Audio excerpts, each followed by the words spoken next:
आज का हमारा पहला क्वेश्चन है। अगस्त 2026 में हंगरी देश के नए राष्ट्रपति कौन चुन लिए गए हैं? हंगरी में नए प्रेसिडेंट कौन बन गए हैं? इनका नाम क्या है? एंड्रास बाका। सी ऑप्शन करेक्ट है। तो हंगरी की संसद ने 11 अगस्त 2026 को सुप्रीम कोर्ट के पूर्व मुख्य न्यायाधीश एंड्रास बाका को देश का नया राष्ट्रपति चुन लिया है। वे सत्तारूढ़ मध्य दक्षिणपंथी टिस्जा पार्टी के उम्मीदवार थे और वो पूर्व राष्ट्रपति तमास सुलोक की जगह लेंगे। तो किसको रिप्लेस कर रहे हैं ये भी याद रखिएगा। हंगरी की बात करेंगे तो मध्य यूरोप में स्थित ये एक लैंडलॉक देश यानी स्थल रुद्ध देश है। राजधानी यहाँ पर है बुडापेस्ट। मुद्रा चलती है हंगेरियन फॉरेंट और यहाँ की संसद का नाम है नेशनल असेंबली। ठीक है, ओजेंग येल्स। तो यहाँ पर करेक्ट आंसर है सी ऑप्शन एंड्रास बाका। किसको रिप्लेस कर रहे हैं बिल्कुल मत भूलिएगा, ये रिप्लेस कर रहे हैं तमास सुलोक को। ओके, तो फ्रेंड्स यहाँ पर जैसे ही आपने हंगरी देखा ना, आपको तुरंत याद आना चाहिए कि 2025 में जो हमारा नोबेल प्राइज अवार्ड दिया गया था in the field of literature, ये हंगरी के एक पर्सन को मिला था और इनका नाम क्या था? इनका नाम याद रखिएगा, इनका नाम था लाज़्लो क्रास्ना हारकोई। ठीक है, तो जब तक आप नेक्स्ट इसमें अनाउंसमेंट नहीं हो जाएंगे ना विनर्स के 2026 में, तब तक आपको यही वाला याद रखना है। तो 2025 का है ये नोबेल प्राइज इन लिटरेचर, किसको मिला था? लाज़्लो क्रास्ना हारकोई को, और ये हंगरी देश को बिलोंग करते हैं। ठीक है, चलिए इसी के साथ 2026 की कुछ अंतर्राष्ट्रीय नियुक्तियां भी रिवाइज कर लेते हैं। पहला है ब्रिटेन के नए प्रधानमंत्री कौन बन गए? Andy Burnham. यूक्रेन के नए प्रधानमंत्री हैं सर्गेई कोरेत्स्की। पेरू की नई राष्ट्रपति बन गई हैं केइको फुजिमोरी। दक्षिण कोरिया की दूसरी महिला प्रधानमंत्री बनी हैं हान सियोंग सुक। कोलंबिया के नए राष्ट्रपति चुन लिए गए एबेलार्डो डेला एस्प्रियला। कोस्टा रिका की दूसरी महिला राष्ट्रपति हैं लॉरा फर्नांडिस। बुल्गारिया के नए प्रधानमंत्री बन गए हैं रुमीन रादेव। म्यांमार के नए राष्ट्रपति हैं मिन आंग लाइंग। मंगोलिया के नए प्रधानमंत्री बने हैं उचराल न्याम ओसोर। चिले के नए राष्ट्रपति के रूप में शपथ ले ली है जोस एंटोनियो कास्ट ने। नेपाल के नए प्रधानमंत्री बने हैं बालिंद्र शाह और वेनेजुएला की नई कार्यकारी राष्ट्रपति के रूप में नियुक्त कर दिया गया है डेल्सी रॉड्रिगेज को। ठीक है, ये वाला जो क्वेश्चन है ना, ये हमने बहुत बार रिवाइज भी किया है। पहले यहाँ पर राष्ट्रपति कौन थे? Nicolas Maduro. लेकिन अभी हमने देखा था कि इस साल की शुरुआत में यूएस ने अटैक कर दिया था वेनेजुएला के ऊपर और फिर जो निकोलस मादुरो हैं इनको बंदी बनाया था यूएस ने। एज अ रिजल्ट यहाँ पर जो वाइस प्रेसिडेंट थी अभी तक वो बन गई एक्टिंग प्रेसिडेंट। ठीक है, तो डेल्सी रॉड्रिगेज यहाँ पर फिलहाल राष्ट्रपति हैं इस वजह से। ये सब हमने ऑलरेडी पढ़ रखा है और हमने ये भी पढ़ा था कि जो नोबेल पीस प्राइज विनर थी 2025 में कौन है? मारिया कोरेना मचाडो। ये भी वेनेजुएला देश की ही है और फिर इन्होंने क्या किया था? अपने नोबेल पीस प्राइज गिफ्ट कर दिया था यूएस के प्रेसिडेंट डोनाल्ड ट्रंप को, जिसके बाद ये भारी कंट्रोवर्सी का शिकार भी हुई थी। तो ऑलरेडी हम ये सारी न्यूज़ पढ़ चुके हैं, यहाँ पर हम दोबारा से इनको टाइम टू टाइम रिवाइज करते रहते हैं। ठीक है, नेक्स्ट है अगस्त 2026 में आधिकारिक तौर पर मृत्यु दंड को समाप्त करने वाला मध्य पूर्व और अरब जगत का पहला देश कौन सा बन गया है? तो पहला देश मिडिल ईस्ट और अरब वर्ल्ड में जिसने ऑफिशियल तरीके से डेथ पेनल्टी को एबॉलिश कर दिया है, ये देश है लेबनान। बी ऑप्शन करेक्ट है। अगस्त 2026 में लेबनान आधिकारिक तौर पर मृत्युदंड को समाप्त करने वाला मध्य पूर्व और अरब जगत का पहला देश बन गया। लेबनान की संसद ने एक ऐतिहासिक कानून पारित कर मृत्युदंड को पूरी तरह समाप्त कर दिया। नए कानून के तहत अब हत्या, जासूसी और आतंकवाद जैसे गंभीर अपराधों के लिए मृत्युदंड की जगह कठोर श्रम के साथ आजीवन कारावास का प्रावधान किया गया। ठीक है, एंड मृत्युदंड को समाप्त करने वाला पहला देश कौन सा था? ये देश था वेनेजुएला। 1863 में इन्होंने ये अनाउंस किया था। लेबनान की बात कर लेते हैं। ये एशिया महाद्वीप में स्थित एक देश है। राजधानी यहाँ पर है बेरूत। मुद्रा चलती है लेबनानी पाउंड। यहाँ की संसद का नाम है मजलिस अल नोवब। ठीक है, तो यहाँ पर करेक्ट आंसर हो जाएगा बी ऑप्शन लेबनान। कोई भी कंट्री अगर किसी मामले में पहले स्थान पर है तो आपको याद रखना होता है। जैसे हमने ये पढ़ा था कि पूरे वर्ल्ड में पहली कंट्री कौन सी है जिसने कि अपने यहाँ के बच्चों के लिए सोशल मीडिया को बैन किया था, तो ये था ऑस्ट्रेलिया। ठीक है, 3 कैटेगरीज यहाँ पर देखेंगे। पहला अगर हम बात करेंगे तो ऑस्ट्रेलिया है। पहली कंट्री अगर हम देखेंगे अरब वर्ल्ड में, ठीक है, यानी फर्स्ट अरब कंट्री कौन सी थी ऐसे करने वाली, तो ये है यूएई। ठीक है, और दूसरी इंपॉर्टेंट बात यह है कि first south east Asian country कौन सी है जिसने ये डिसीजन लिया और बच्चों के लिए स्क्रीन को बैन किया था, ये कंट्री है इंडोनेशिया। ठीक है, तो 3 कैटेगरीज में इनको याद रखिएगा। ओवरऑल पूछेंगे तो ऑस्ट्रेलिया है, अरब वर्ल्ड में सबसे पहला ऐसा करने वाला यूएई है और साउथ ईस्ट एशियन नेशन पहला ऐसा है इंडोनेशिया। ठीक है, क्वेश्चन नंबर 3 है अगस्त 2026 में भारतीय वायुसेना और रॉयल मलेशियन एयरफोर्स के बीच द्विपक्षीय सैन्य अभ्यास उदार शक्ति 2026 कहां पर आयोजित हुआ है? उदार शक्ति नाम की जो बायलेटरल मिलिट्री एक्सरसाइज है ये रिसेंटली कहां पर हो गई है? आंसर है मलेशिया के सुबांग एयर बेस में। ए ऑप्शन करेक्ट है। उदार शक्ति नाम की एक्सरसाइज इंडिया करता है मलेशिया के साथ। ठीक है, तो यहाँ पर आप पिक्चर देख सकते हैं। तो ये द्विपक्षीय सैन्य अभ्यास उदार शक्ति था जिसमें भारतीय वायुसेना और रॉयल मलेशियन एयरफोर्स ने हिस्सा लिया। ये इवेंट हुआ मलेशिया के सुबांग एयरबेस पर। इस अभ्यास में शामिल भारतीय विमान कौन से थे? राफेल लड़ाकू विमान, सुखोई Su-30 MKM। मुख्य उद्देश्य क्या था? संयुक्त फील्ड प्रशिक्षण, सर्वोत्तम प्रथाओं को साझा करना और जटिल हवाई अभियानों के दौरान आपसी तालमेल व संचालन क्षमता को बढ़ाना। ठीक है, तो यहाँ पर करेक्ट आंसर था A option Subang airbase Malaysia. Malaysia के साथ एक और हम बहुत ही फेमस एक्सरसाइज करते हैं और इसका नाम है एक्सरसाइज हरिमऊ शक्ति। ठीक है, तो यहाँ पर याद रखिएगा कि एक्सरसाइज हरिमऊ शक्ति और उदार शक्ति दोनों ही हम करते हैं मलेशिया के साथ। शक्ति के बहुत सारे फॉर्मेट है, जैसे कि अगर सिर्फ शक्ति यहाँ पर लिखा होगा तो शक्ति नाम की एक्सरसाइज हम करते हैं फ्रांस के साथ। ठीक है, अगर आगे आप मित्रा लगा देंगे, मित्रा शक्ति, तो मित्रा शक्ति नाम की एक्सरसाइज हम करते हैं श्रीलंका के साथ। इसी तरह से यहाँ पर अगर आप हरिमऊ लगाएंगे तो फिर हम ये मलेशिया के साथ करते हैं। उदार लगा देंगे तो भी ये मलेशिया के साथ हो जाएगी। ठीक है, तो ये सारे फैक्ट्स याद रखिएगा। क्वेश्चन नंबर 4 है अगस्त 2026 में किस अंतरिक्ष एजेंसी ने इसरो को चंद्रमा के दक्षिणी ध्रुव के पास अपने मून बेस कार्यक्रम में शामिल होने का आधिकारिक निमंत्रण दिया है? ये कौन सी स्पेस एजेंसी है जिसने इंडिया की स्पेस एजेंसी इसरो को इन्विटेशन भेज दिया है? आंसर है यूएसए की स्पेस एजेंसी नासा। ठीक है, तो अगस्त 2026 में अमेरिकी अंतरिक्ष एजेंसी नासा ने भारतीय अंतरिक्ष अनुसंधान संगठन को चंद्रमा के दक्षिणी ध्रुव के पास अपने महत्वाकांक्षी मून बेस कार्यक्रम में शामिल होने का आधिकारिक निमंत्रण भेज दिया है। ये निमंत्रण 5 और 6 अगस्त 2026 को बेंगलुरु में आयोजित भारत अमेरिका नागरिक अंतरिक्ष संयुक्त कार्य समूह की 9वीं बैठक के दौरान दिया गया। ये कार्यक्रम नासा के आर्टेमिस समझौते का हिस्सा है, जिसमें भारत जून 2023 में शामिल हुआ था। उद्देश्य क्या है? चंद्रमा पर मानव की पहली स्थायी बस्ती यानी ल्यूनर आउटपोस्ट स्थापित करना। ठीक है, तो यहाँ पर आंसर था ए ऑप्शन नासा। नासा के बारे में 2 इंपॉर्टेंट करंट अफेयर्स याद रखना है आपको। पहली बात तो ये कि नासा फिलहाल प्रैक्सिस मिशन की वजह से काफी न्यूज़ में था और इसके बारे में हमने काफी डिटेल में बात की थी अपने पुराने लेक्चर्स में। आप कमेंट में जरा सा इतना बता दीजिएगा कि प्रैक्सिस मिशन किस चीज़ से रिलेटेड है, इसमें ये क्या एक्सप्लोर करने वाले हैं। ठीक है, और दूसरी इंपॉर्टेंट बात ये है कि नासा के हेड अभी कुछ दिनों पहले चेंज हुए थे, शायद इस साल की शुरुआत में, और इनका नाम याद रखिएगा, ये है जेरेड आइसेकमैन। ठीक है, ये अमेरिकन बिलियनायर है। क्वेश्चन नंबर 5 है, अगस्त 2026 में भारतीय नौसेना के लिए दूसरे स्वदेशी अपतटीय गश्ती पोत श्रुति यार्ड 3037 का सफलतापूर्वक जलावतरण कहां पर किया गया? ये सेकंड हमारी इंडिजिनस ऑफशोर पेट्रोल वेसल है जिसका नाम है श्रुति यार्ड 3037 और इसको इंडियन नेवी के लिए सक्सेसफुल तरीके से लॉन्च कर दिया गया है पश्चिम बंगाल के कोलकाता में। डी ऑप्शन करेक्ट है। अगस्त 2026 में भारतीय नौसेना के लिए श्रुति नामक दूसरे स्वदेशी अगली पीढ़ी के अपतटीय गश्ती पोत का garden reach shipbuilders and engineers Kolkata में सफलतापूर्वक जलावतरण किया गया।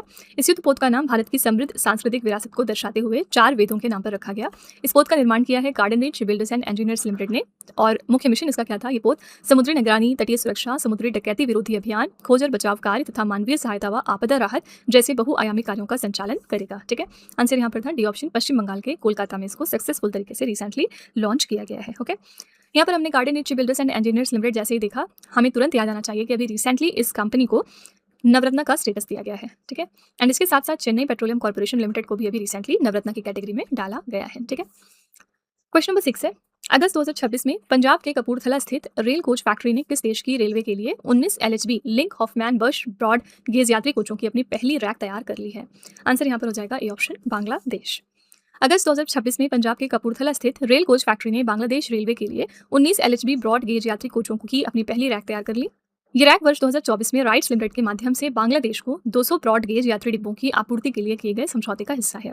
इस 19 कोच वाली रैक में 3 AC sleeper car, 3 AC chair car, 11 non AC chair car और 2 पावर कार शामिल हैं। ठीक है, बांग्लादेश एशिया महाद्वीप पर स्थित एक देश है, राजधानी यहाँ पर है ढाका, मुद्रा चलती है यहाँ पर टका, संसद का नाम है यहाँ पर जातीय संसद और वर्तमान में प्रधानमंत्री हैं तारिक रहमान। अभी रिसेंटली इलेक्शन हुआ था बांग्लादेश में और यहाँ पर शेख हसीना को रिप्लेस कर दिया अब तारिक रहमान ने। शेख हसीना का काफी कंट्रोवर्सी चल रहा था, हमने देखा था किस तरह से कन्फ्लिक्ट हो रहा था बांग्लादेश में और इनके बाद फाइनली यहाँ पर नई प्रधानमंत्री बन गए हैं तारिक रहमान। ठीक है, इसी के साथ याद रखिएगा कि बांग्लादेश ने अभी कुछ दिनों पहले इंटरनेशनल बिग कैट अलायंस को भी ज्वाइन कर लिया है और बांग्लादेश इसको ज्वाइन करने वाला 27वां नंबर का देश बना था।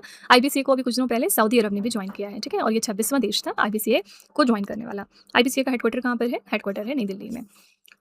क्वेश्चन नंबर 7 है, अगस्त 2026 में डेनमार्क के ओडेंस में आयोजित UCI पैरास्पोर्ट डेनमार्क ग्रैंड प्रिक्स में भारतीय पैरासाइकिल चालकों ने कुल कितने पदक जीते हैं? तो यहाँ पर इंडियन पैरासाइकिलिस्ट ने टोटल 12 पदक जीत लिए हैं। बी ऑप्शन करेक्ट है। अगस्त 2026 में डेनमार्क के ओडेंस में आयोजित UCI पैरास्पोर्ट डेनमार्क ग्रैंड प्रिक्स में भारतीय पैरासाइकिल चालकों ने कुल 12 पदक जीते, जिनमें से 2 स्वर्ण है, 5 रजत है और 5 कांस्य पदक शामिल है। आंध्र प्रदेश के अरशद शेख ने MC2 श्रेणी में 6 व्यक्तिगत पदक जीते, जिनमें से 2 स्वर्ण है, 3 रजत और 1 कांस्य पदक है और इस प्रतियोगिता में भारत के सबसे सफल एथलीट बनकर ये उभरे। गुजरात के विश्व वासानी ने WC3 श्रेणी में 4 कांस्य पदक जीते। महाराष्ट्र के अंशुमान धूमल ने 2 रजत पदक अपने नाम इसी के साथ किए हैं। तो करेक्ट आंसर यहाँ पर है बी ऑप्शन, 12 मेडल। ठीक है, डेनमार्क के बारे में याद रखिएगा कि डेनमार्क पहला देश है पूरे दुनिया का जिन्होंने अपनी पोस्टल सर्विस को बंद कर दिया है और 400 साल पुरानी इनकी पोस्टल सर्विस थी। पोस्टल सर्विस का नाम क्या था? Post Nord. ठीक है, तो अभी कुछ दिनों पहले ही इन्होंने अपनी पोस्टल सर्विस को बंद किया है। क्वेश्चन नंबर 8 है, 11 से 14 अगस्त 2026 तक लुप्त प्राय काली गर्दन वाले सारस यानी ब्लैक नेक्ड क्रेन के संरक्षण के लिए भारत के पहले ब्लैक नेक्ड क्रेन फेस्टिवल का आयोजन कहाँ पर किया गया? ये देश का पहला ब्लैक नेक्ड क्रेन फेस्टिवल था और ये रिसेंटली कहाँ पर ऑर्गेनाइज हुआ? लद्दाख में। बी ऑप्शन करेक्ट है। भारत के पहले ब्लैक नेक्ड क्रेन फेस्टिवल का आयोजन केंद्र शासित प्रदेश लद्दाख में किया गया, यहाँ के लेह, सोकार और हांगले में।